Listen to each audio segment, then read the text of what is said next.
Fala galera do Mundo Trader, seja muito bem-vindo a esse vídeo. Eu agora vou fazer uma série de vídeos não só falando sobre impactos econômicos da política, eu não vou entrar dentro da minha opinião política, nem falar sobre política, sim os impactos econômicos. E começando por esse vídeo, também vou fazer alguns vídeos falando sobre ações, porque eu vejo que muita gente às vezes fica sem saber quando deve investir, o que deve fazer. Então eu vou começar uma série de vídeos não só falando sobre day trade, sobre poder especular, mas também um pouco desse conteúdo que eu acredito que vai enriquecer um pouco mais você. O assunto que eu quero trazer hoje é sobre uma tese que eu tenho, que o Brasil não tem nem esquerda nem direita, tá? E também isso é importante para o mercado. E quando eu trago, tá, esse questionamento e trago essa luz aqui para vocês, vocês vão. O que eu acredito que existe no Brasil? Existe no Brasil um movimento conservador, né? Um movimento conservador e um movimento progressista. Por que eu não acredito que existe esquerda e direita no Brasil? Você vai entender agora. Você, em nenhum momento, vai ter nenhum tipo de político ou de candidato que ele quer realmente um Estado mínimo, tá? Se você prestar atenção, o que é que acontece no Brasil? O Brasil, ele entrega para o cidadão o Estado mínimo, ou seja, você não tem praticamente quase nenhum direito, né? Porque, tipo assim, em tese teria educação, saúde, mas nem a educação é boa, ou seja, não funciona, né? Quando eu digo que não é boa, por isso que eu não falo que não funciona, tá? E a saúde também, o SUS é gratuito, faz muita coisa, mas não consegue atender toda a população, ou seja, muita gente não consegue. Boa parte do brasileiro que consegue ter alguma condição financeira tem um plano de saúde. Então, isso já mostra que o sistema ele não funciona. Na educação, a gente tem vestibular, ou seja, a gente tenta peneirar, né, as pessoas que vão poder ingressar numa faculdade, por quê? Porque não tem como todo mundo ter acesso àquele ensino. E essa peneira que existe também mostra também uma falha no ensino de base. Mas voltando aqui, por que não tem esquerda e direita e por que eu tenho essa visão e por que para o mercado isso é super importante? Presta bem atenção no que eu vou dizer. Nenhum político, você nunca vai ouvir nenhum político falando que ele quer privatizar as coisas, tá? Quando eu digo privatizar as coisas, eu digo de uma forma geral. Querem deixar tudo particular para que a pessoa coloque o seu dinheiro onde ela achar que deve. Então, assim, quando você fala em privatização, a gente vai mais para o aspecto da direita, né? A gente não vê isso, a gente só vê algumas falas de privatização, mas a gente não tem muito isso. O que é que acontece? Todo político, praticamente, ele sempre quer ampliar educação, saúde. Eu não estou entrando no juízo de valor que isso deve ser feito ou não deve ser feito. Mas se você pegar historicamente, independente do governo, tá? Por mais que alguns aqui vão dizer, mas no governo A, no governo B, diminuíram os impostos e tal, ok. O que eu estou dizendo é que em todos os governos existiu assistencialismo. Eu, novamente, não estou fazendo juízo de valor se deve ter ou não deve ter assistencialismo. O que eu estou dizendo é que o que a direita prega, de uma forma em geral, é que não exista isso. Para quê? Porque assim que você, como cidadão, tem mais dinheiro, você, ou seja, você paga menos impostos, você pode aí sim escolher onde você quer empregar o seu dinheiro, tá? E muita gente diz, mas você vai deixar as pessoas morrerem se for tudo particular? Como é que vai? Como é que as pessoas vão estudar? Como é que tem que ter algo público? Quando você pensa dessa forma, esse é um pensamento de esquerda, ou seja, de bem-estar social. Tá? Então, praticamente, a gente poderia dividir os políticos em centro-esquerda e centro-direita, mas, assim, a gente não tem uma direita verdadeira e uma esquerda também verdadeira. Por quê? Porque você não tem nenhum político também que pregue praticamente impostos excessivos. No Brasil já é excessivo. Mas o que eu quero dizer é que não existe algo como um comunismo, digamos assim, tá? Eu tentei me expressar aqui, eu acho que a forma mais prática é essa. Não existe o comunismo no Brasil, isso não existe. O que existe é algumas pessoas querendo dar mais direitos, né? E outras pessoas menos direitos, ou seja, aquela questão de alguns serem mais progressistas e outros mais conservadores, tá? Então, praticamente, eu divido só entre progressistas e conservadores. Não tem meio que direita e esquerda, porque o que os políticos andam no Brasil entre um leque e o outro é muito pouco. Então, não tem muito, não existe muito, não se vai muito para um lado, nem muito para o outro, com algumas raras exceções, né, mas nenhum eleito até agora que conseguisse tentar ou pelo menos implementar. Né? Se você prestar atenção, se você tem um exemplo próximo aqui na Argentina, tá? Ali praticamente você vê realmente algo de direita, que o cara vai tentando cortar tudo, deixando a população escolher e tentando de uma forma de equilibrar isso aí, tá? E por que isso é importante para o mercado? Preste atenção. O mercado ele precisa de previsibilidade, tá? Então, ele precisa saber o que é que vai acontecer para poder tomar os investimentos, para poder tomar crédito, para poder... Porque, tipo assim, se o cara vai construir uma fábrica, o pensamento dele numa fábrica é nos próximos 10, 20, 30 anos. Ele não vai fazer uma fábrica que leva pelo menos 4 anos para ser montada, 3 anos para ser montada, 2 anos para ser montada, que vai investir 5, 10 bilhões, né? Para logo depois, não. Então, todo o planejamento estratégico dessas empresas é muito grande, né? Tipo assim, quando eu digo grande, eu digo longo, né? Existe um objetivo de curto prazo, médio prazo e longo prazo.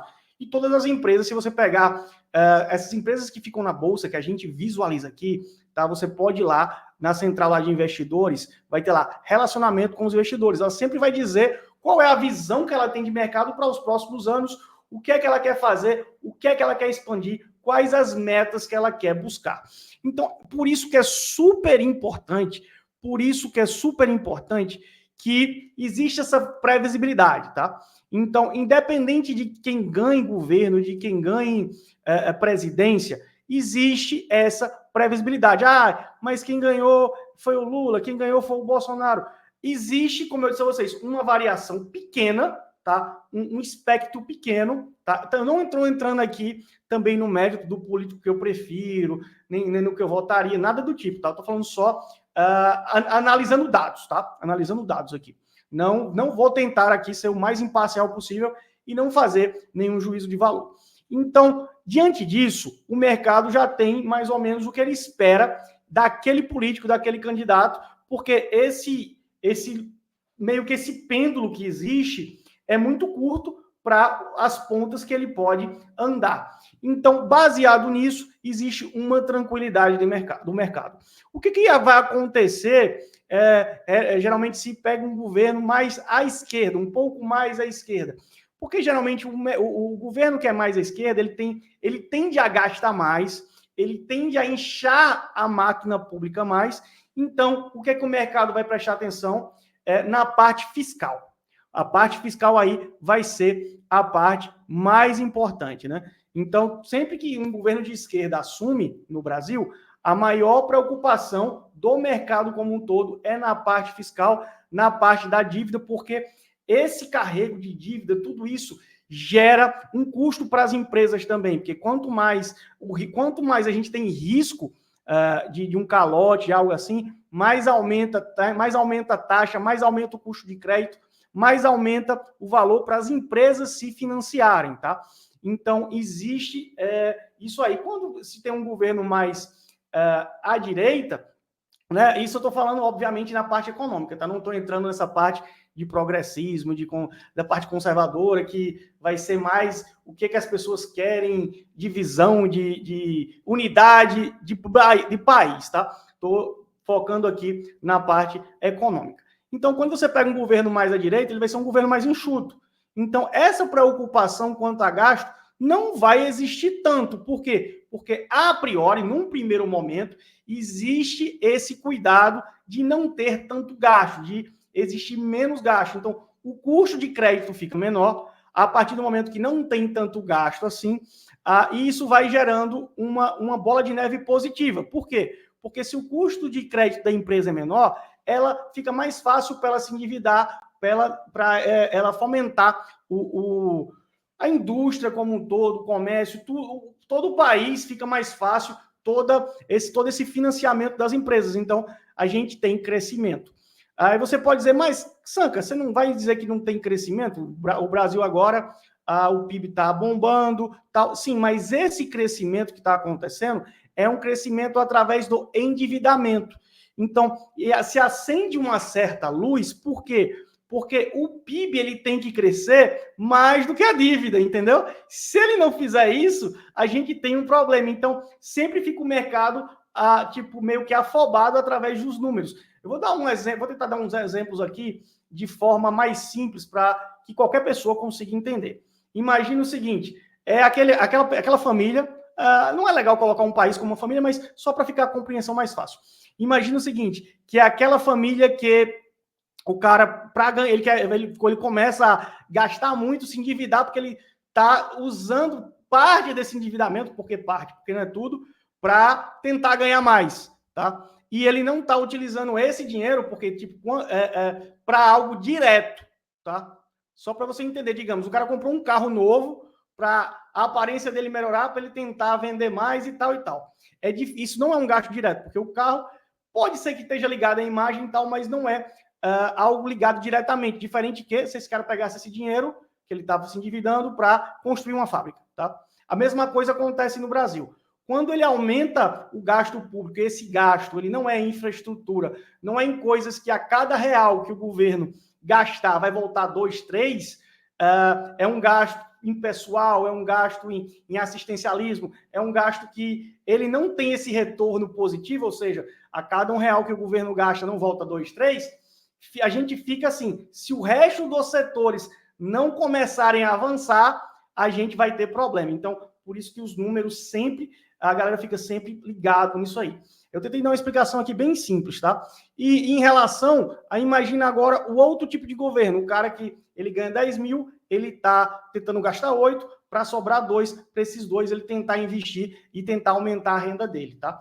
Então, no primeiro governo se gasta mais para tentar aumentar a renda, nesse outro se economiza mais para tentar aumentar a renda. Mas o objetivo dos dois é aumentar a renda, tá? Aumentar a riqueza, tá? Depois eu vou fazer até um vídeo aqui explicando a você por que um furacão ou uma enchente é bom para o PIB, tá? Por mais louco que possa ser, e depois eu vou fazer esse vídeo aqui. Se vocês gostaram desse formato, do que eu estou falando, se vocês concordam com o que eu disse ou que não concordam, se vocês discordam plenamente, coloquem aqui embaixo, eu vou passar um pouco da minha visão de mercado aqui, não vou, nesses vídeos que eu estou aqui trocando essa ideia com vocês, não vou falar sobre o trade ou o day trade em si, vou falar algo mais macro, sobre algumas percepções que eu tenho, tá? Coloca aqui embaixo se você gostou, porque aí eu faço mais vídeos desses. Então a gente se vê, beijocas e até o próximo vídeo. E o que eu quero lembrar para vocês quando eu falo nisso aqui é que eu não estou novamente fazendo juízo de valor sobre qual é a melhor forma de governo, enfim.